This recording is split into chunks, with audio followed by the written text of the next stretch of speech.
प्यारे दोस्तों, तुहाडा सारा का बहुत बहुत शुक्रिया कि अज वक्त कढ़िया चल के आए हो। महक पंजाब दी टीवी के सदे ते महक पंजाब दी कमलजीत सिंह थिंद हर साल अपने तौर पर जलियांवाले बाग के शहीदों को याद करने उपराला करते हैं। नगर कीर्तन में फलोट लैके जाते हैं। कोविड-19 कारण वो संभव नहीं हो सकिया, पर जरा शम्मा बाड़ के शहीदों को याद करने का इन्हों का प्रोग्राम है वो निर्विघन जारी रहा। सिर्फ एक बार ऑनलाइन समागम रखा गया, पर लगातार उन्होंने लड़ी टुटन दी। ਵਧਾਈ ਦੇ ਪਾਤਰ ਕਮਲਜੀਤ ਸਿੰਘ ਥਿੰਦ ਹੋਣੀ, ਉਹਨਾਂ ਵੱਲੋਂ ਉਹਨਾਂ ਦੇ ਪਰਿਵਾਰ ਵੱਲੋਂ ਤੁਹਾਨੂੰ ਸਾਰਿਆਂ ਨੂੰ ਜੀ ਆਇਆਂ ਆਖਦਾ। ਨਾਲ ਦੀ ਨਾਲ ਖਾਲਸੇ ਦੇ ਜਨਮ ਦਿਹਾੜੇ ਦੀ ਤੇ ਵਿਸਾਖੀ ਦੀ ਤੁਹਾਨੂੰ ਢੇਰ ਸਾਰੀ ਮੁਬਾਰਕਬਾਦ ਹੋਵੇ। ਜਿੱਥੇ ਅਸੀਂ ਇਹ ਖੁਸ਼ੀਆਂ ਮਾਣਦੇ ਹਾਂ, ਨਾਲ ਹੀ ਅਸੀਂ ਇਹ ਵੀ ਯਾਦ ਰੱਖੀਏ ਕਿ ਅੱਜ ਦੇ ਦਿਨ 1919 ਦੇ ਵਿੱਚ ਬਰਤਾਨਵੀ ਹੁਕੂਮਤ ਦੇ ਇਸ਼ਾਰਿਆਂ ਤੇ ਜਿਹੜੇ ਭਾਰਤ ਵਿੱਚ ਸ਼ਾਂਤਮਈ ਰੋਸ ਮੁਜ਼ਾਹਰਾ ਕਰ ਰਹੇ ਸੀ, ਅੰਮ੍ਰਿਤਸਰ ਦੇ ਵਿੱਚ ਜਲਿਆਂਵਾਲੇ ਬਾਗ ਇਕੱਤਰ ਹੋ ਕੇ ਕਾਲੇ ਕਾਨੂੰਨਾਂ ਦੇ ਖਿਲਾਫ ਉਹਨਾਂ ਨੂੰ ਗੋਲੀਆਂ ਨਾਲ ਭੁੰਨ ਦਿੱਤਾ ਗਿਆ। ਉਹਨਾਂ ਸ਼ਹੀਦਾਂ ਨੂੰ ਯਾਦ ਰੱਖਣਾ ਬਹੁਤ ਜ਼ਰੂਰੀ ਹੈ। सिर्फ इस करके नहीं कि इतिहास से जुड़िया एक अहम ये अध्याय है, सगों अज भी उसका दोहराव हो रहा। मैं शुरू में कुछ बेनतियां करांगा, उस तो बाद मैं चाहांगा क्रमवार बुलारे शामिल होण, बहुत समा न लेंदे हुए। सब तो पहला 1 मिनट लिए चुप्पी धारांगे असी जस्टिस अजीत सिंह बैंस की याद दे विच। एक सिर कड़वे मनुखी कदे कारकून जिन्हां ने पंजाब विच दहशतवाद के खात्मे के नां ते जिहड़ा सिखां दा शिकार खेडिया गया उस दे खिलाफ डटवीं आवाज़ च अपना विरोध प्रगट किया। मई महीने में उन्होंने 100 साल के हो जाना सी, पर मौत ने सानू उन्होंने साढ़े तो पहले ही खो लिया। पिछे जो चल वसे ने पिछे अपने अमीर विरासत छड़ गए ने ह्यूमन राइट्स की लड़ाई की, उन्होंने याद में 1 मिनट का मौन, उस तो बाद अगे बढ़ांगे।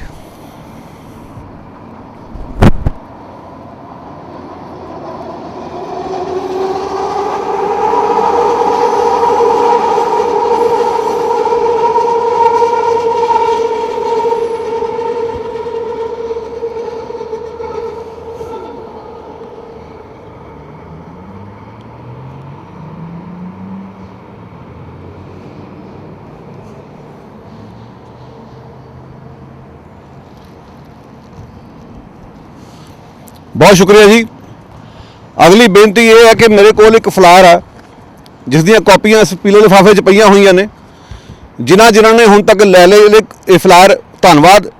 जे कोई रह गया तो जान तो पहला अपनी कॉपी जरूर लैके जाओ। भारत विच एक गांधीवादी आगू ने कारकुन ने VK त्रिपाठी साहब, बुजुर्ग कारकुन, हमेशा जिथे भी मनुखता के खिलाफ कोई घाण होया, कोई जुल्म होया, उन्होंने आवाज़ अपनी बुलंद की है। उन्होंने एक फ्लैर कढ़ के दसन की कोशिश की है कि इस समय भारत में किवें सज्जे पक्की सरकार का बोलबाला उसका राज है, किवें लोगों के फिरकू वड्डियां पाईयां जा रही हैं। रमज़ान का मौका, नवरात्रे का मौका जो आया, उन्होंने आ फ्लैर कढ़िया, हिंदुओं तो मुसलमानों को सदा दिता, इस गल का होका दिता कि आपसी वखरेवें भुल के इस हुकूमत के खिलाफ एक बारी खड़ जावो। और ये गल अज तां करनी बनती है क्योंकि जलियांवाले बाग के साके वेले भी अमृतसर के मुसलमानों ने हिंदुओं ने रल के रामनवमी तो रमज़ान में मनाया सी, तो बरतानवी हुकूमत को पाला पै गया सी। उन्होंने लोगों की एकता हजम नहीं सी हुई, तो अज उस तरीके नाल मोदी को भी एकता हजम नहीं हो रही। सो एकता के हक में भुगतन वाला बुजुर्ग VK त्रिपाठी असीं सलाम करते उन्होंने सोच नूं, और बेनती है कि फ्लैर जरूर लैके जाए, उस तुहानूं वड्डमुली जानकारी पढ़ने को मिलेगी। नाल ही नाल तुसीं देख सकते हो कि अज मेरे हाथ में एक पोस्टर आ, ये पोस्टर आनंद तेल तुमड़े का एक वो बुद्धिजीवी जिहड़ा इस समय जेल च बैठा। और सितम की गल यह है कि भलके डॉक्टर अंबेडकर का जन्मदिन और आनंद तेल तुमड़े उन्होंने पोत जवाई हमेशा जुल्म के खिलाफ खड़ा होया, जिस कारण उसका मुँह बंद करने उसको जेल छोड़ दिता गया।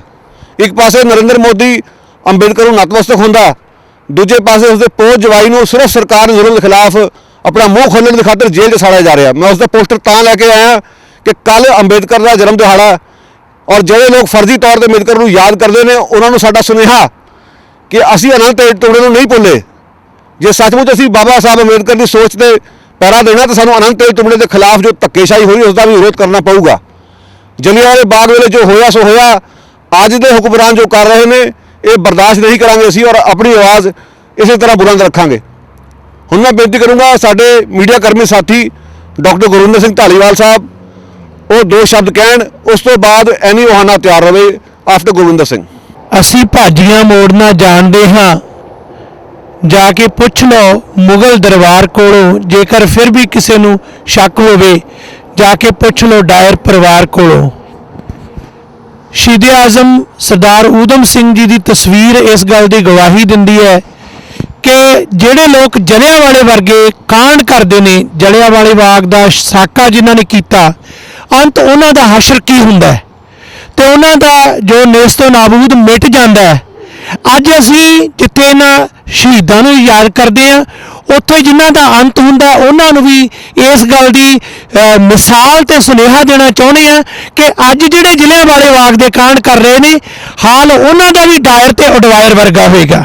ਜਿਹੜੇ ਭਾਰਤ ਦੇ ਵਿੱਚ ਗੌਤਮ ਨਵਲਖਾ, ਆਨੰਦ ਤੇਲ ਤੁੰਬੜੇ, ਬਾਰਬਰਾ ਰਾਓ, ਪ੍ਰੋਫੈਸਰ ਜੀਐਨ ਸਾਈ ਬਾਬਾ, ਇਸ ਤੋਂ ਇਲਾਵਾ ਜੇਲ੍ਹਾਂ 'ਚ ਬੰਦ ਸਜ਼ਾਵਾਂ ਭੁਗਤ ਚੁੱਕੇ ਪ੍ਰੋਫੈਸਰ ਦਵਿੰਦਰਪਾਲ ਸਿੰਘ ਭੁੱਲਰ ਵਰਗੇ, ਜਾਂ ਸਿਰਫ ਸਾਹਿਤ ਰੱਖਣ ਦੇ ਨਾਂ ਤੇ ਉਮਰ ਕੈਦਾਂ ਜਿਨ੍ਹਾਂ ਨੂੰ ਦਿੱਤੀਆਂ ਗਈਆਂ ਨੇ, ਉਹ ਸਿੱਖ ਨੌਜਵਾਨ ਜੱਗੀ ਜੌਲ ਵਰਗੇ ਹੋਰ ਸਾਰੇ ਜਿਹੜੇ ਤਸ਼ੱਦਦ ਇਸ ਵੇਲੇ ਕਰ ਰਹੇ ਨੇ, ਮੈਨੂੰ ਲੱਗਦਾ ਕਿ ਉਹਨਾਂ ਨੂੰ ਨਾਪਾਕ ਹੱਥਾਂ ਦੇ ਨਾਲ ਊਧਮ ਸਿੰਘ ਦੀ ਫੋਟੋ ਵੀ ਛੋਹਣ ਦਾ ਕੋਈ ਹੱਕ ਨਹੀਂ ਹੈ।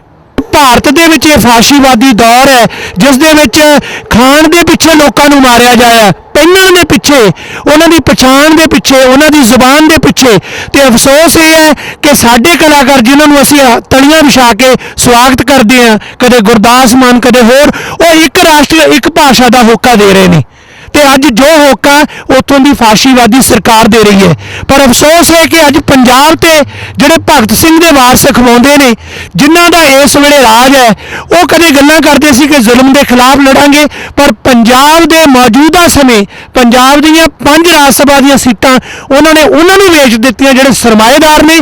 ਗੱਲ ਇਹ ਕਰਦੇ ਸੀ ਕਿ ਹਿਊਮਨ ਰਾਈਟਸ ਤੇ ਲੜਨ ਵਾਲੇ ਸ਼ਹੀਦ ਜਸਵੰਤ ਸਿੰਘ ਖਾਲੜਾ ਦੀ ਸੁਪਤਨੀ ਅਸੀਂ ਕਿਤੇ ਮੌਕਾ ਆਇਆ ਉਹੋ ਜਿਹੇ ਨੂੰ ਰਾਜ ਸਭਾ 'ਚ ਭੇਜਣਾ ਚਾਹੀਦਾ। ਲੱਖ ਲੈਣ ਤੇ ਉਹਨਾਂ ਤੇ ਅੱਜ ਸਾਡੇ ਲਈ ਇੱਕੋ ਹੀ ਸੁਨੇਹਾ, ਇਹ ਕੋਈ ਕਮਲਜੀਤ ਸਿੰਘ ਥਿੰਦ ਜਾਂ ਸਾਡੇ ਮਹਿਕ ਪੰਜਾਬ ਦੀ ਸੰਸਥਾ ਦਾ ਉਦਮ ਕੇਵਲ ਉੱਥੋਂ ਤੱਕ ਮਹਦੂਦ ਨਹੀਂ, ਇਹਨਾਂ ਨੂੰ ਵਧਾਈ ਦੇਣੀ ਬਣਦੀ ਹੈ ਜਿਨ੍ਹਾਂ ਨੇ ਮਾਫੀਨਾਮੇ ਤੋਂ ਗੱਲ ਕੀਤੀ। ਪਰ ਅੱਜ ਜਿਹੜੀਆਂ ਮਾਫੀਆਂ ਨੇ, ਅੱਜ ਜੋ ਜ਼ੁਲਮ ਹੋ ਰਿਹਾ, ਇਹਨਾਂ ਨੂੰ ਕਦੇ ਮਾਫੀ ਨਹੀਂ ਮਿਲੇਗੀ। ਤੇ ਮੈਨੂੰ ਲੱਗਦਾ ਹੈ ਕਿ इस वेले सानू पर्ण करना पड़ेगा, ना समझोगे तो मिट जाओगे, ए हिंदुस्तान वालों तुम्हारी दास्तां तक न होगी, दास्तानों में तुम्हारी दास्तां तक न होगी, दास्तानों में। धन्यवाद। गुरिंदर सिंह होना ने बड़े भावपूर्ण ढंग नाल काफ़ी कुछ कवर किया। मैं इत्थे कोई ऐड गल करनी चाहूँगा कि भगवंत मान जिहड़े कि इस समय मुख मंत्री ने, असीं ਵਧਾਈ देनी चाहुंदे कि उन्होंने नवां इतिहास सिरजिया। पहले गैर कांग्रेसी गैर अकाली मुख मंत्री थाप दिते गए ने, लोगों ने एक बार जोਕਾਂ ਨੂੰ ਘਰੇ ਬਿਠਾਤਾ ਰਿਟਾਇਰ ਕਰਕੇ, बहुत चंगी गल आ। पर ਉਹਦਾ मतलब ਇਹ नहीं कि ਅਸੀਂ ਭਗਵੰਤ ਮਾਨ ਨੂੰ ਆਪਣਾ ਜ਼ਮੀਰ ਗਹਿਣੇ ਪਾ ਦਈਏ। ਸਾਡੇ ਲਈ ਬੜੇ ਮਾਣ ਵਾਲੀ ਗੱਲ ਆ ਕਿ ਮਾਨ ਸਾਹਿਬ ਇਸ ਮੰਚ ਤੇ ਹਾਜ਼ਰੀ ਲਵਾ ਚੁੱਕੇ ਆ। ਜਿਹੜਾ ਬੂਟਾ ਕਮਲਜੀਤ ਸਿੰਘ ਨੇ ਉਹਨਾਂ ਨੇ ਲਾਇਆ, ਉੱਥੇ ਉਸਦੇ ਛਾਵੇਂ ਉਹ ਵੀ ਹੋ ਕੇ ਗਏ ਨੇ ਇੱਥੇ 2011 ਦੇ ਵਿੱਚ। ਬਹੁਤ ਖੂਬਸੂਰਤ ਗੱਲਾਂ ਉਹਨਾਂ ਨੇ ਕੀਤੀਆਂ, ਪਰ ਅੱਜ ਸਵਾਲ ਉੱਠਦਾ ਕਿ ਕੀ ਉਹ ਗੱਲਾਂ ਦੇ ਪੈਰਾ ਦੇ ਰਹੇ ਨੇ ਜਾਂ ਨਹੀਂ ਦੇ ਰਹੇ। ਗੁਰਵਿੰਦਰ ਸਿੰਘ ਉਹਨਾਂ ਨੇ ਇਸ਼ਾਰਾ ਮਾਤਰ ਗੱਲ ਕਹੀ ਹੈ। ਵੇਖੋ, ਇਹੀ ਭਗਵੰਤ ਮਾਨ ਕਹਿੰਦਾ ਸੀ ਕਿ ਬੀਬੀ ਖਾਲੜਾ ਦੀ ਥਾਂ ਰਾਜ ਸਭਾ ਦੇ ਵਿੱਚ ਹੈ, ਤੇ ਅੱਜ ਜਦੋਂ ਮੌਕਾ ਆਇਆ ਤੁਸੀਂ ਮੌਕਾ ਖੁੰਝਾ ਲਿਆ। ਔਰ ਕੱਲੀ ਗੱਲ ਆ ਨਹੀਂ, ਗੱਲ ਇਹ ਵੀ ਹੈ ਕਿ ਬਰਗਾੜੀ ਕਾਂਡ 2015 'ਚ ਹੋਇਆ ਤੇ ਤੁਸੀਂ ਇਨਸਾਫ ਦਿਵਾਉਣ ਲਈ ਕੀ ਕੀਤਾ? ਜਿਹੜੇ ਪੁਲਿਸ ਵਾਲੇ ਨੇ ਜੁਰਤ ਨਾਲ ਸੱਚਾਈ ਬਾਹਰ ਲਿਆਂਦੀ ਹੈ, ਉਸ ਨੂੰ ਇਲੈਕਸ਼ਨ ਤੇ ਲੜਵਾਤੀ, ਪਰ ਉਹਨੂੰ ਮਹਿਕਮਾ ਨਹੀਂ ਦਿੱਤਾ।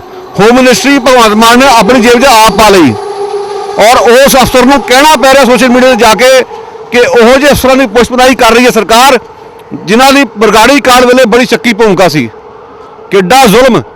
ਉਹ ਸਿੱਖ ਜਿਹੜੇ 2 ਮਾਰ ਦਿੱਤੇ ਗਏ ਗ੍ਰੰਥ ਸਾਹਿਬ ਦੀ ਬੇਅਦਬੀ ਦੇ ਖਿਲਾਫ ਰੋਸ ਵਿਖਾ ਕਰਦੇ ਹੋਏ, ਉਹਦੇ ਟਾਕਰੇ ਤੇ 2002 ਵਿੱਚ ਜਦੋਂ ਸਾਬਰਮਤੀ ਰੇਲ ਗੱਡੀ ਨੂੰ ਅੱਗ ਲੱਗੀ ਆ ਤਾਂ ਮੋਦੀ ਪੁਲਿਸ ਨੂੰ ਕਹਿੰਦਾ ਕਿ ਹਿੰਦੂਆਂ ਨੂੰ ਆਪਣਾ ਗੁੱਸਾ ਕੱਢਣ ਦਿਓ। ਲਾਹਨਤ ਇਹੋ ਜਿਹੇ ਨਿਜ਼ਾਮ ਦੇ ਉੱਤੇ। ਬੜਾ ਸਮਾਂ ਨਾਲ ਲੈਂਦੇ ਹੋਏ ਅਗਲੀ ਬੇਨਤੀ ਹੈ ਐਨੀ ਓਹਾਨਾ ਨੂੰ। ਐਨੀ ਓਹਾਨਾ ਇੱਕ ਬਹੁਤ ਜਜ਼ਬੇ ਵਾਲੀ ਟੀਚਰ ਹੈ ਜਿਸਨੇ ਹਮੇਸ਼ਾ ਹੀ ਸਾਡਾ ਸਾਥ ਦਿੱਤਾ। ਅੱਜ ਇੱਥੇ ਪਹੁੰਚੀ ਹੈ, ਧੰਨਵਾਦ ਉਸਦਾ। ਉਸਦੇ ਵਿਚਾਰ ਸੁਣਦੇ ਹਾਂ। ਉਸ ਤੋਂ ਪਿੱਛੋਂ ਇਮਤਿਆਜ਼ ਪੋਪੜ ਜੀ ਤਿਆਰ ਰਹਿਣ। Thank you so much, Gurpreet. Thank you for organizing this tonight. I want to recognize, first and foremost, that I'm a settler on these unceded, stolen territories of the Kwantlen, Katzie, Semiahmoo, and Kakite peoples, in terms of where we're standing right now in Holland Park.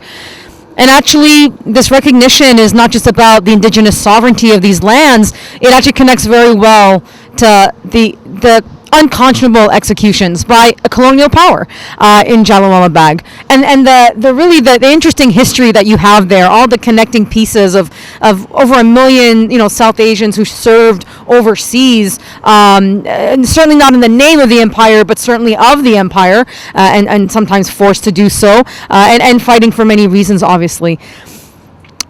What troubles me is that I never learned about this when I was growing up. Not here, not in America. Nobody ever taught me about these things. But I learned about World War I. I learned about World War II, but that was pretty much it. And I'm very blessed as an educator that I work with people from Amritsar. I teach families from this area. I'm in a community that has rallies like this, that has celebrations like Vaisakhi and Diwali and so many other things. And and I don't mean to just focus on Sikhism or Punjabi. Obviously it's so much more than that.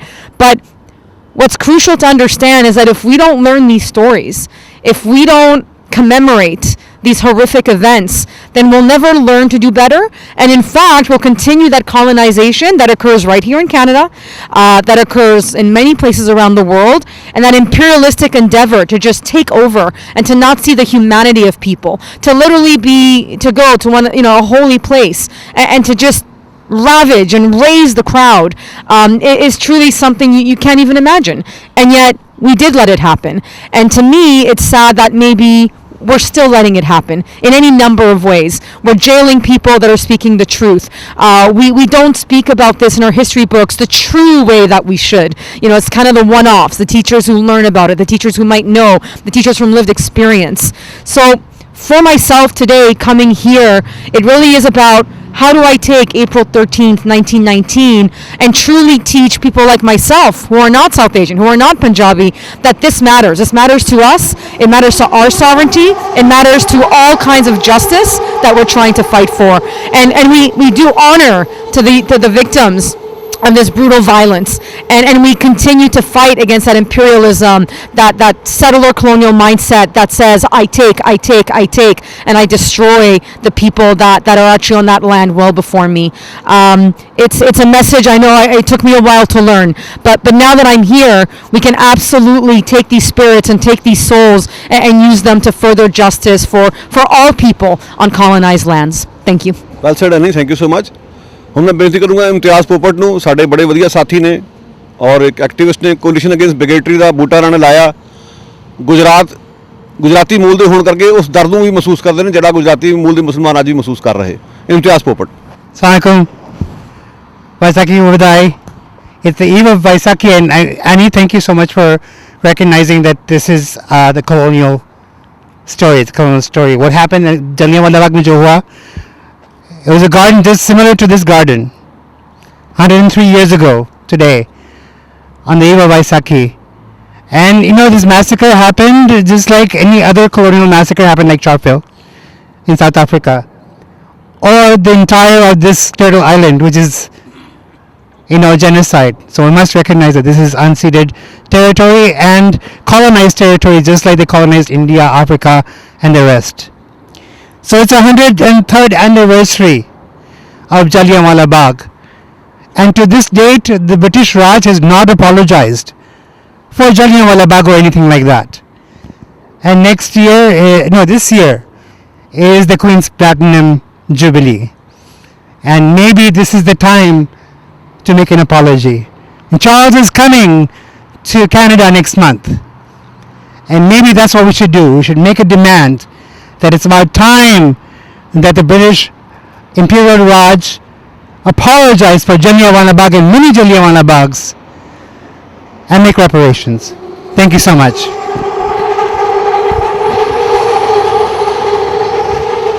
मैं दसना चाहना कि कमलजीत सिंह थिंदोरा ने petition चालू की सी कि जलियांवाला बाग के साके की माफ़ी मंगी जाए। अजे तक माफ़ी मंगी नहीं गई। उम्मीद है कि कमलजीत सिंह थिंदोरा के उपरालिਆਂ ਨੂੰ ਬੂਰ ਪਊਗਾ ਕਿਸੇ ਦਿਨ ਕਾਮਯਾਬੀ ਮਿਲੇਗੀ ਜ਼ਰੂਰ।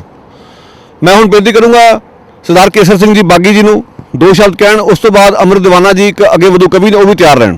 ਪਿਆਰੇ ਸਾਥੀਓ, ਤੁਸੀਂ ਸਾਰੇ ਇਕੱਠੇ ਹੋਏ ਹੋ ਸ਼ਹੀਦਾਂ ਨੂੰ ਸ਼ਰਧਾਂਜਲੀ ਦੇਣ ਵਾਸਤੇ। ਜਲਿਆਂਵਾਲੇ ਬਾਗ ਦੀ ਬਹੁਤ ਬੜੀ ਕੁਰਬਾਨੀ ਹੈ, ਜਿਹਦੇ ਹਿੰਦੂ, ਸਿੱਖ, ਈਸਾਈ, ਮੁਸਲਮ ਸਭ ਨੇ ਆਪਣਾ ਖੂਨ ਡੋਲਿਆ। ਪਰ ਅੱਜ ਉਹ ਲੋਕ ਅੱਗੇ ਆ ਰਹੇ ਨੇ ਸਾਡੇ ਮੁਲਕ 'ਚ ਜਿਨ੍ਹਾਂ ਨੇ ਇੱਕ ਉਹਨਾਂ ਨੂੰ ਸਨਮਾਨਿਤ ਕਰਿਆ। ਜਨਰਲ ਡਾਇਰ ਵਰਗਿਆਂ ਨੂੰ ਮੈਂ ਜ਼ਿਆਦਾ ਬਰੀਫ ਨਹੀਂ ਕਰਨਾ ਚਾਹੁੰਦਾ। ਅੱਜ ਇਹ ਸਾਡੇ ਦੇਸ਼ 'ਚ ਉਹ ਸਰਕਾਰ ਹੈ ਚੀਚੀ ਨੂੰ ਖੂਨ ਲਾ ਕੇ ਇਹ ਦੇਸ਼ ਭਗਤ ਬਣ ਰਹੀ ਹੈ, ਜਿਨ੍ਹਾਂ ਦੀ ਕੋਈ ਕੁਰਬਾਨੀ ਨਹੀਂ। ਮਾਫੀਆਂ ਮੰਗ ਕੇ ਛੁੱਟੇ ਨੇ ਅੰਗਰੇਜ਼ਾਂ ਤੋਂ ਲੋਕ, ਜਿਹੜੇ ਕਿ ਅੱਜ ਸਾਡੇ ਲੋਕਾਂ 'ਤੇ ਤਸ਼ੱਦਦ ਕਰ ਰਹੇ ਨੇ, ਪੱਤਰਕਾਰਾਂ 'ਤੇ, ਬੁੱਧੀਜੀਵੀਆਂ 'ਤੇ ਜੇਲ੍ਹਾਂ 'ਚ ਡੱਕੇ ਹੋਏ ਨੇ। ਇਸ ਕਰਕੇ ਸਾਨੂੰ ਕਦੇ ਵੀ ਇਹ ਸਰਕਾਰ ਨਾਲ ਸਮਝੌਤਾ ਨਹੀਂ ਕਰਨਾ। ਅੱਜ ਹਿੰਦੁਸਤਾਨ 'ਚ ਨਾਜ਼ੀ ਸਰਕਾਰ ਦੁਆਰਾ ਪੈਦਾ ਹੋ ਰਹੀ ਹੈ। ਲੋਕਾਂ ਦੇ ਮਨੁੱਖੀ ਅਧਿਕਾਰਾਂ ਨੂੰ ਕੁਚਲਿਆ ਜਾ ਰਿਹਾ ਹੈ ਪੈਰਾਂ ਥੱਲੇ, ਕਦੇ ਕਿਸੇ ਕਮਿਊਨਿਟੀ ਨੂੰ, ਕਦੇ ਕਿਸੇ ਕਮਿਊਨਿਟੀ ਨੂੰ। ਇਹ ਮੁਲਕ ਨੂੰ ਡਿਵਾਈਡ ਕਰਨਾ ਚਾਹੁੰਦੇ ਨੇ, ਪਰ ਨਹੀਂ, ਇਹਨਾਂ ਲੋਕਾਂ ਨੂੰ ਅਸੀਂ ਕਦੇ ਵੀ ਅੱਗੇ ਨਹੀਂ ਆਉਣ ਦੇਵਾਂਗੇ। ਅਸੀਂ ਪਰਨ ਕਰਦੇ ਹਾਂ, ਸ਼ਹੀਦਾਂ ਨੂੰ ਪ੍ਰਣਾਮ ਕਰਦੇ ਹਾਂ ਵੀ ਇਸ ਪਾਰਟੀ ਨੂੰ ਅਸੀਂ ਹਮੇਸ਼ਾ ਹੀ ਮੁਲਕ 'ਚੋਂ ਜ਼ੀਰੋ ਕਰਾਂਗੇ। ਇਹ ਪਾਰਟੀ ਬੰਦੇ ਨੇ ਦੇਸ਼ ਨੂੰ ਲੁੱਟ ਕੇ ਖਾ ਗਈ, ਸਾਰਾ ਮੁਲਕ ਲੁੱਟ ਲਿਆ, ਸਾਰਾ ਮੁਲਕ ਨੂੰ ਵੇਚਿਆ ਜਾ ਰਿਹਾ ਹੈ, ਬੈਂਕਾਂ ਨੂੰ ਲੁੱਟਿਆ ਜਾ ਰਿਹਾ। ਮੈਂ ਕੀ ਦੱਸਾਂ ਤੁਹਾਨੂੰ, ਕਾਰਕੁਨਾਂ ਨੂੰ ਫੜ ਕੇ ਬੰਦ ਕੀਤਾ ਜਾ ਰਿਹਾ ਹੈ। ਇਸ ਕਰਕੇ ਸਾਨੂੰ ਘੱਟ ਗਿਣਤੀਆਂ ਨੂੰ ਇੱਕ ਮੰਚ 'ਤੇ ਇਕੱਠੇ ਹੋ ਜਾਣਾ ਚਾਹੀਦਾ। ਮੈਂ ਸਾਨੂੰ ਅਪੀਲ ਕਰਦਾ ਜੈ ਹਿੰਦ, ਜੈ ਜਵਾਨ, ਜਿੰਦਾਬਾਦ। ਕੇਸਰ ਸਿੰਘ ਜੀ ਦੀ ਭਾਵਪੂਰਨ ਟਿੱਪਣੀਆਂ ਲਈ ਬਹੁਤ ਸ਼ੁਕਰੀਆ। ਮੈਂ ਜੇ ਕੁਝ ਇੱਕ ਨਾਰੇ ਲਾਉਣੇ ਚਾਹੁੰਦਾ, ਤੁਸੀਂ ਮੇਰਾ ਸਾਥ ਜ਼ਰੂਰ ਦੇਣਾ, ਕਿਉਂਕਿ ਅੱਜ ਦੇ ਮੌਕੇ 'ਤੇ ਇਹ ਜ਼ਰੂਰੀ ਆ। ਸਿਆਸੀ ਕੈਦੀ ਰਿਹਾ ਕਰੋ, ਸਿਆਸੀ ਕੈਦੀ ਰਿਹਾ ਕਰੋ, ਕਾਲੇ ਕਾਨੂੰਨ ਵਾਪਸ ਲਓ, ਕਾਲੇ ਕਾਨੂੰਨ ਵਾਪਸ ਲਓ, ਸਰਕਾਰੀ ਦਮਨ ਬੰਦ ਕਰੋ, ਸਰਕਾਰੀ ਦਮਨ ਬੰਦ ਕਰੋ। ਇਹ ਗੱਲ ਦਾ ਬੜਾ ਅਫਸੋਸ ਹੈ ਕਿ ਅਸੀਂ ਅਨੇਕਾਂ ਸਿਆਸਤਦਾਨਾਂ ਨੂੰ ਸੱਦਾ ਦਿੱਤਾ ਸੀ ਕਿ ਆਓ ਹਾਜ਼ਰੀ ਲਵਾਓ। ਕਈਆਂ ਨੇ WhatsApp 'ਤੇ ਤੁਸੀਂ ਸਾਰੇ ਜਾਣਦੇ ਹੋ, ਜਦੋਂ ਕੋਈ ਤੁਹਾਡਾ ਮੈਸੇਜ ਪੜ੍ਹਦਾ ਪਤਾ ਲੱਗ ਜਾਂਦਾ, ਉਹ ਦੋ ਰਾਈਟ ਦੇ ਜਿਹੜੇ ਨਿਸ਼ਾਨ ਨੇ ਨੀਲੇ ਰੰਗ 'ਚ ਨਜ਼ਰ ਆ ਜਾਂਦੇ ਆ, ਜਿਸ ਤੋਂ ਪਤਾ ਕਿ ਮੈਸੇਜ ਗਿਆ ਵੀ ਅਤੇ ਪੜ੍ਹਿਆ ਵੀ ਗਿਆ। ਜਿਹੜੇ ਸਾਡੇ ਚੁਣੇ ਹੋਏ ਨੁਮਾਇੰਦਿਆਂ ਨੇ ਪੜ੍ਹੇ ਨੇ, ਉਹਨਾਂ ਦੀ ਬੂਥੀਆਂ ਮੇਰੇ ਕੋਲ ਪਈਆਂ ਹੋਈਆਂ, ਉਹਨਾਂ ਨੇ ਆਉਣਾ ਜ਼ਰੂਰੀ ਨਹੀਂ ਸਮਝਿਆ, ਨਾ ਇਹ ਦੱਸਣਾ ਜ਼ਰੂਰੀ ਸਮਝਿਆ ਕਿ ਅਸੀਂ ਨਹੀਂ ਆ ਸਕਦੇ। ਚਲੋ ਕੋਈ ਗੱਲ ਨਹੀਂ, ਕਰੀ ਚਲੋ ਸੇਵਾ ਮੋਦੀ ਸਰਕਾਰ ਦੀ ਵਿੰਗੇ ਟੇਢੇ ਢੰਗ ਨਾਲ। ਵੈਸੇ ਸਾਨੂੰ ਇਸ ਗੱਲ ਦਾ ਮਾਣ ਹੈ ਕਿ ਜਗਮੀਤ ਸਿੰਘ ਨੇ ਅੱਜ ਬੜਾ ਠੋਕ ਵਜਾ ਕੇ ਟਵਿੱਟਰ 'ਤੇ ਜਾ ਕੇ ਜਿਹੜਾ ਮੁਸਲਮਾਨਾਂ 'ਤੇ ਜ਼ੁਲਮ ਹੋ ਰਿਹਾ ਉਸ ਦੇ ਖਿਲਾਫ ਬੋਲਿਆ, ਪਰ ਇਹ ਕਾਫੀ ਨਹੀਂ ਹੈ। ਜਿਹੜੇ ਬੁੱਧੀਜੀਵੀਆਂ ਦੇ ਹਮਲੇ ਹਿੰਦੁਸਤਾਨ 'ਚ ਹੋ ਰਹੇ ਉਹ ਤਾਂ ਸੁਣਦੇ ਹੀ ਆ। ਹੁਣ ਤਾਂ ਇੱਥੋਂ ਦੀਆਂ ਯੂਨੀਵਰਸਿਟੀਆਂ ਵਿੱਚ ਵੀ ਬੁੱਧੀਜੀਵੀਆਂ ਦੇ ਹਮਲੇ ਸ਼ੁਰੂ ਹੋ ਗਏ ਆ। CBC ਨੇ ਬੜੀ ਵੱਡੀ ਖਬਰ ਪ੍ਰਕਾਸ਼ਿਤ ਕੀਤੀ ਹੈ, ਪੰਜਾਬੀ ਮੀਡੀਆ ਖਾਮੋਸ਼, ਸਾਡੇ ਸਿਆਸਤਦਾਨ ਖਾਮੋਸ਼। ਇਹ ਔਕਾਤ ਹੈ ਲੋਕਾਂ ਦੀ, ਤੇ ਤੁਤਰੂ ਹੱਥ 'ਚ ਆਇਆ ਹੋਇਆ ਤੇ ਦੂਜੇ ਨੂੰ ਮੱਤਾ ਦਿੰਦੇ ਫਿਰਦੇ। ਹੁਣ ਬੇਨਤੀ ਅਮਰਦੀਵਾਨਾ ਜੀ ਨੂੰ, ਜਿਹੜੇ ਕਿ ਬੜੇ ਵਧੀਆ ਸ਼ਾਇਰ ਨੇ, ਕਵੀ ਨੇ, ਉਹ ਤਿਆਰ ਰਹਿਣ। ਉਸ ਤੋਂ ਪਿੱਛੋਂ ਲਹਿਰੀ ਦੀ ਗੱਲ ਸੁਣਾਂਗੇ, ਔਰ ਲਹਿਰੀ ਤੋਂ ਬਾਅਦ ਕਮਲਜੀਤ ਸਿੰਘ ਠਿੰਦ ਉਹਨਾਂ ਦੇ। ਮਕਤਲ ਜਾ ਕੇ ਮੈਂ ਸਿਰ ਝੁਕਾਵਾਂ ਕਿਉਂ, ਮਕਤਲ ਜਾ ਕੇ ਮੈਂ ਸਿਰ ਝੁਕਾਵਾਂ ਕਿਉਂ, ਕਿ ਮੈਂ ਆਪਣੇ ਕੀਤੇ ਦਾ ਸ਼ਰਮਿੰਦਾ ਨਹੀਂ। ਡਾਕਟਰ ਜਗਤਾਰ ਜੀ ਦੀ ਬੜੀ ਪਿਆਰੀਆਂ ਸਤਰਾਂ। ਦੋਸਤੋ, ਕਮਲਜੀਤ ਸਿੰਘ ਹੁਣੀ ਹਰ ਸਾਲ ਕਰਦੇ ਪ੍ਰੋਗਰਾਮ ਇਹ ਮੇਰੇ ਤੋਂ ਪਹਿਲਾਂ ਜੋ ਵਿਚਾਰ ਦਿੱਤੇ ਹਨ ਸਾਰੇ ਆਪਾਂ ਜਾਣਦੇ ਹੀ ਹਾਂ। ਮੈਂ ਸਿਰਫ ਇੱਦਾਂ ਕਹਿਣਾ ਚਾਹਾਂਗਾ ਕਿ ਸ਼ਹੀਦ ਊਧਮ ਸਿੰਘ ਇੱਕ ਵਿਲੱਖਣ ਸ਼ਹੀਦ ਸੀਗਾ। ਉਹ ਇਸ ਤਰ੍ਹਾਂ ਕਿ ਜਿੱਥੇ ਸ਼ਹੀਦ ਭਗਤ ਸਿੰਘ, ਰਾਜਗੁਰੂ, ਸੁਖਦੇਵ ਸਾਰੇ ਇਕੱਠੇ ਸੀਗੇ, ਇਕੱਠੇ ਹੀ ਅੰਦਰ ਬੰਦ ਸੀ, ਉਹਨਾਂ ਨੂੰ ਛੁਡਾਉਣ ਲਈ ਕੋਸ਼ਿਸ਼ਾਂ ਹੋਈਆਂ, ਨਹੀਂ ਸਫਲ ਰਹਿ ਗਏ, ਪਰ ਉਹਨਾਂ ਦੀ ਮਾਨਸਿਕ ਤੌਰ 'ਤੇ ਉਹ ਇਕੱਠੇ ਤਿਆਰ ਸੀਗੇ। ਇਹ ਸ਼ਹੀਦ ਊਧਮ ਸਿੰਘ 20 ਸਾਲ ਆਪਣੇ ਅੰਦਰ ਅੱਗ ਲੈ ਕੇ ਫਿਰਦਾ ਰਿਹਾ। ਉਦੋਂ ਇੱਕ ਆਇਰਲੈਂਡ ਦੀ ਇੱਕ ਦੋਸਤ ਵੀ ਕੁੜੀ ਇਹਦੀ ਸੀ ਇਹਨਾਂ ਦੀ, ਉਹ ਚਾਹੁੰਦੇ ਤਾਂ ਉਸ ਦੋਸਤ ਕੁੜੀ ਨਾਲ ਵਿਆਹ ਕਰਾ ਕੇ ਲੰਡਨ ਦੀਆਂ ਰੰਗੀਨੀਆਂ ਨੂੰ ਮਾਣ ਸਕਦੇ ਸੀ। ਹੁਣ ਤਾਂ ਕੋਈ ਦਬਾਅ ਨਾ ਸੀ, ਪਰ 20-21 ਸਾਲ ਉਸ ਲੱਭਦੇ ਰਹੇ ਕਾਤਲ ਨੂੰ, ਜਦੋਂ ਲੱਭਿਆ ਉਦੋਂ ਠੋਕ ਕੇ ਰੱਖ ਦਿੱਤਾ। ਪਰ ਸ਼ਾਇਦ ਬਹੁਤ ਲੋਕਾਂ ਨੂੰ ਨਹੀਂ ਪਤਾ, ਜਿਸ ਦਿਨ ਅਡਵਾਈਸ ਦਾ ਕਤਲ ਹੋਇਆ ਉਦੋਂ ਜਵਾਹਰ ਲਾਲ ਨਹਿਰੂ ਨੇ ਇੰਡੀਆ 'ਚ ਕਿਹਾ ਸੀ ਕਿ ਦੁਨੀਆ ਸਾਹਮਣੇ ਅੱਜ ਸਾਡਾ ਸਿਰ ਸ਼ਰਮ ਵੱਲ ਝੁਕ ਗਿਆ। ਉਹ ਸਭ ਤੋਂ ਸ਼ਰਮ ਵਾਲੀ ਗੱਲ ਇਹ ਹੋਈ ਕਿ ਉਹ ਤਾਂ ਕੁਝ ਸਾਲਾਂ ਬਾਅਦ ਉਹਨਾਂ ਦੀ ਪਾਰਟੀ ਦਾ ਮੁੱਖ ਮੰਤਰੀ ਬਣਦਾ ਆ ਗਿਆਨੀ ਜੈਲ ਸਿੰਘ, ਤੇ ਵੋਟਾਂ ਦੀ ਖਾਤਰ ਉਹ ਲੰਡਨ ਤੋਂ ਅਸਥੀਆਂ ਲੈ ਕੇ ਸਾਰੇ ਪੰਜਾਬ ਵਿੱਚ ਜਲੂਸ ਕੱਢਿਆ ਸੀਗਾ। ਇਹ ਇਹਨਾਂ ਦੀ ਮਤਲਬ ਕਿੰਨੀ ਕੁ ਸਮਝ ਲਓ ਵੀ ਬਦਨੀਤੀ ਹੁੰਦੀ ਆ ਕਿ ਇਹ ਕਰਦੇ ਨੇ। ਸਭ ਤੋਂ ਮੋਦੀ ਰਾਜ ਦੀ ਘਟੀਆਪਣ ਇਹ ਦਿਖਾਇਆ ਕਿ ਗੁਜਰਾਤ ਫਾਈਲ ਦੇ ਮੁਕਾਬਲੇ ਵਿੱਚ ਕਸ਼ਮੀਰ ਫਾਈਲ ਫਿਲਮ ਬਣਾਈ ਔਰ ਫਿਲਮ ਦਾ ਟੈਕਸ ਮਾਫ ਕੀਤਾ। ਤੁਸੀਂ ਦੋਸਤੋ ਜਦੋਂ ਫਿਲਮ ਨਹੀਂ ਦੇਖੀ ਇੱਕ ਦੇਖਿਓ। ਮੁਸਲਮਾਨ ਨੂੰ ਇੰਨਾ ਜ਼ਾਲਮ ਦਿਖਾਇਆ ਅਖੀਰ ਵਿੱਚ 30-40 ਜਿਹੜੇ ਆਪਣੇ ਨਿਰਦੋਸ਼ ਆ ਇੱਕ ਔਰਤ ਨੂੰ ਨੰਗੇ ਕਰਕੇ ਉਹਨੂੰ ਆਰੇ 'ਚੋਂ ਕੱਢਿਆ ਜਾਂਦਾ ਹੈ। ਇਹ ਸਾਰੀਆਂ ਗੱਲਾਂ ਸਾਨੂੰ ਪਤਾ ਹੋਣਾ ਚਾਹੀਦਾ ਕਿ ਅੱਜ ਵੀ ਅਡਵਾਇਰ ਜੀਂਦੇ ਹੈ। 82 ਸਾਲ ਦਾ ਇੱਕ ਕਵੀ ਬਰਬਰ ਰਾਓ, ਤੁਸੀਂ ਉਹ ਤੋਂ ਕੀ ਖਤਰਾ ਹੋ ਸਕਦਾ ਆ। ਉਹਨੇ ਇਹੀ ਕਿਹਾ ਸੀ ਕਿ ਜਿਹੜੇ ਆਪਣੇ ਆਦਿਵਾਸੀ ਆ ਉਹਨਾਂ 'ਤੇ ਜ਼ੁਲਮ ਨਹੀਂ ਹੋਣਾ ਚਾਹੀਦਾ। ਇਸੇ ਤਰ੍ਹਾਂ ਹੀ ਸਾਈਂ ਬਾਬਾ ਇੱਕ ਅਪਾਹਜ ਹੈਗਾ ਅਤੇ ਸਾਨੂੰ ਘੱਟੋ ਘੱਟ ਜਿੱਥੇ ਅਸੀਂ ਇਹਨਾਂ ਸ਼ਹੀਦਾਂ ਨੂੰ ਯਾਦ ਕਰਦੇ ਹਾਂ, ਜਿਹੜਾ ਜ਼ੁਲਮ ਹੋ ਰਿਹਾ ਇੱਥੇ ਵੀ ਉਹ ਯਾਦ ਰੱਖਣਾ ਚਾਹੀਦਾ ਹੈ। ਬਸ ਇੰਨਾ ਹੀ ਕਹਿਣਾ ਚਾਹੀਦਾ ਕਿ ਸਾਡੇ ਤੋਂ ਸਾਰੇ ਇਕੱਠੇ ਹੋਏ ਆ, ਇਹ ਬਹੁਤ ਹੀ ਇੱਕ ਹਿੰਮਤ ਬਹਾਦਰੀ ਵਾਲੀ ਗੱਲ ਹੈ ਅਤੇ ਤੁਹਾਨੂੰ ਸਾਰਿਆਂ ਨੂੰ ਸਲੂਟ ਹੈ ਇਸ ਗੱਲ ਨੂੰ। Larry please come over the stage and say a few words. Larry ਤੋਂ ਬਾਅਦ ਅਸੀਂ ਕਮਲਜੀਤ ਸਿੰਘ ਥਿੰਦ ਉਹਨਾਂ ਦੇ ਵਿਚਾਰ ਸੁਣਾਂਗੇ। Thank you. Like Annie, I never learned about this in school. I learned about it last year when I joined the farmers' struggle in India and was reading about Bhagat Singh. Bhagat Singh was inspired to fight, partly by this massacre. He stood strong against the British, or fighting for a true independent India, a secular India that united all religions against the colonializer. And he is now one of my inspired heroes for me. I hope for all of you. And now the fight for a secular India, fight for Kashmir, Punjab, of the Muslims, the Sikhs, and the Hindus, and all the other people of India against the reactionary Modi government, the unity of workers and farmers against that government, the inspiration of the farmers' struggle points the way forward, and I'm glad to be able to be here today with you. Zindabad. Thank you Larry. So ਹੁਣ ਬੇਨਤੀ ਹੈ ਕਮਲਜੀਤ ਸਿੰਘ ਥਿੰਦ ਜਿਨ੍ਹਾਂ ਨੇ ਬੂਟਾ ਲਾਇਆ, ਆਓ ਉਹਨਾਂ ਦੇ ਵਡਮੁੱਲੇ ਵਿਚਾਰ ਸੁਣੀਏ। ਉਸ ਤੋਂ ਬਾਅਦ ਅਸੀਂ ਮੋਮਬੱਤੀਆਂ ਬਾਲ ਕੇ ਸ਼ਹੀਦਾਂ ਨੂੰ ਸ਼ਰਧਾਂਜਲੀ ਦੇਣੀ। ਸਭ ਤੋਂ ਪਹਿਲਾਂ ਮੈਂ ਜਲਿਆਂਵਾਲੇ ਬਾਗ ਦੇ ਸ਼ਹੀਦਾਂ ਨੂੰ ਸ਼ਰਧਾਂਜਲੀ ਭੇਟ ਕਰਦਾ ਹਾਂ ਅਤੇ ਅੱਜ ਵਿਸਾਖੀ ਦਾ ਸ਼ੁਭ ਤਿਉਹਾਰ ਆ ਅਤੇ ਖਾਲਸਾ ਪੰਥ ਦਾ ਸਾਜਨਾ ਦਿਵਸ ਹੈ ਅਤੇ ਆਪ ਸਭ ਨੂੰ ਵਿਸਾਖੀ ਅਤੇ ਖਾਲਸਾ ਪੰਥ ਦੇ ਸਾਜਨਾ ਦਿਵਸ ਦੀਆਂ ਬਹੁਤ ਬਹੁਤ ਮੁਬਾਰਕਾਂ। ਦੋਸਤੋ 13 ਅਪ੍ਰੈਲ 1919 ਨੂੰ ਜਦੋਂ ਜਲਿਆਂਵਾਲੇ ਬਾਗ ਦਾ ਇਹ ਸਾਕਾ ਵਾਪਰਿਆ ਅਤੇ ਉਸ ਤੋਂ ਪਹਿਲਾਂ ਪੰਜਾਬ ਦੇ ਵਿੱਚ ਅੰਮ੍ਰਿਤਸਰ ਦੇ ਵਿੱਚ ਸਿੱਖਾਂ, ਹਿੰਦੂਆਂ ਅਤੇ ਮੁਸਲਮਾਨਾਂ ਨੇ ਰਲ ਕੇ ਰਾਮਨੌਮੀ ਅਤੇ ਰਮਜ਼ਾਨ ਦਾ ਮਹੀਨਾ ਇਕੱਠਿਆਂ ਨੇ ਮਨਾਇਆ ਸੀ ਅਤੇ ਜਿਸ ਤੋਂ ਬ੍ਰਿਟਿਸ਼ ਸਰਕਾਰ ਬਹੁਤ ਤੰਗ ਸੀ ਕਿ ਲੋਕਾਂ ਦੀ ਉਹ ਏਕਤਾ ਬਰਦਾਸ਼ਤ ਨਹੀਂ ਸੀ ਕਰ ਸਕਦੀ, ਕਿਉਂਕਿ ਉਹਨਾਂ ਦੀ ਨੀਤੀ ਸੀ ਪਾੜੋ ਤੇ ਰਾਜ ਕਰੋ। ਅੱਜ ਵੀ ਜੋ ਇੰਡੀਆ ਦੇ ਵਿੱਚ ਰਾਮਨੌਮੀ ਦੇ ਤਿਉਹਾਰ ਤੇ ਇਸ ਰਮਜ਼ਾਨ ਦੇ ਮਹੀਨੇ 'ਚ ਜੋ ਵੀ ਉੱਥੇ ਘਟਨਾਵਾਂ ਵਾਪਰੀਆਂ ਬਹੁਤ ਦੁਖਦਾਈ ਘਟਨਾਵਾਂ। ਦੋਸਤੋ ਅਸੀਂ 2010 ਦੇ ਵਿੱਚ ਇੱਕ ਆਨਲਾਈਨ ਪਟੀਸ਼ਨ ਸ਼ੁਰੂ ਕੀਤੀ ਸੀ ਕਿ ਬ੍ਰਿਟਿਸ਼ ਸਰਕਾਰ ਨੂੰ ਇਸ ਖੂਨੀ ਸਾਕੇ ਲਈ ਮੁਆਫੀ ਮੰਗਣੀ ਚਾਹੀਦੀ ਹੈ, ਕਿਉਂਕਿ 13 ਅਪ੍ਰੈਲ ਨੂੰ ਜੋ ਜਲਿਆਂਵਾਲੇ ਬਾਗ ਦੇ ਵਿੱਚ ਲੋਕ ਇਕੱਠੇ ਹੋਏ ਸੀ ਉਹ ਸ਼ਾਂਤਮਈ ਲੋਕ ਸਨ, ਉਹਨਾਂ ਦਾ ਕੋਈ ਵੀ ਹਿੰਸਾ ਕਰਨ ਦਾ ਵਿਚਾਰ ਨਹੀਂ ਸੀ। ਉਹਨਾਂ ਨੂੰ ਬਿਨਾਂ ਵਾਰਨਿੰਗ ਦਿੱਤਿਆਂ ਕਿ ਤੁਸੀਂ ਇੱਥੋਂ ਚਲੇ ਜਾਓ ਅਤੇ ਗੋਲੀਆਂ ਚਲਾ ਕੇ ਜਨਰਲ ਡਾਇਰ ਨੇ ਉਹਨਾਂ ਨੂੰ ਮਾਰ ਦਿੱਤਾ। 1000 ਤੋਂ ਵੱਧ ਲੋਕ ਸ਼ਹੀਦ ਹੋਏ ਅਤੇ 1500 ਤੋਂ ਵੱਧ ਲੋਕ ਜ਼ਖਮੀ ਹੋਏ। ਇਸ ਖੂਨੀ ਕਾਂਡ ਲਈ ਬ੍ਰਿਟਿਸ਼ ਸਰਕਾਰ ਨੇ ਕਦੇ ਵੀ ਮੁਆਫੀ ਨਹੀਂ ਮੰਗੀ।